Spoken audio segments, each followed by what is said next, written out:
नमस्कार, होममेड रेसिपीजमध्ये आपले स्वागत आहे. आजच्या रेसिपीमध्ये टिफिनसाठी जेवणात उपयोगी अशी छान चविष्ट झटपट तयार होणारी सोपी भेंडीची सुकी फ्राय भाजीची रेसिपी बघूया. भेंडीची सुकी फ्राय भाजीसाठी लागणारे सर्व साहित्य डिस्क्रिप्शनमध्ये दिले आहे.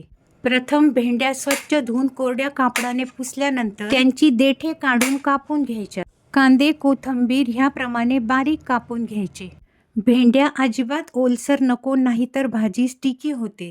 त्यात मोहरी, जिरे आणि तीळ टाकून परतून घ्यायचे. तेलाच्या फोडणीमध्ये तीळ परतल्यामुळे भाजीला खूप छान चव येते. गॅस लो फ्लेमवरच ठेवायचा. नंतर कढीपत्ता, कापलेले कांदे टाकून कांदे गुलाबीसर होईपर्यंत परतून घ्यायचे. गॅस लो फ्लेमवरच ठेवायचा आहे. कांदा गुलाबीसर परतत आल्यानंतर त्यात हिंग, हळद, मिरची पावडर, गरम मसाला, धने पावडर टाकून सर्व मिक्स करायचे व व्यवस्थित सर्व परतून घ्यायचे. गॅस लो फ्लेमवरच ठेवायचा. कांदा आणि मसाले सर्व परतत आल्यानंतर त्याच्यात कापलेल्या भेंड्या टाकून सर्व परतून घ्यायचे. भाजीवर झाकण न ठेवता भाजीत मीठ टाकून आणि लिंबू रस टाकून परतायची. लिंबाच्या रसामुळे चव तर छान लागतेच आणि भाजी पण चिकट होत नाही. करपायला नको म्हणून भाजी अधूनमधून फिरवायची.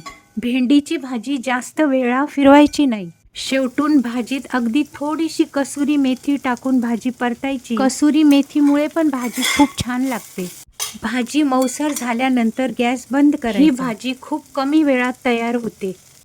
मी काही मदत करू का? अरे वा, छान झाली भाजी. चविष्ट सोपी भेंडीची भाजी रेडी.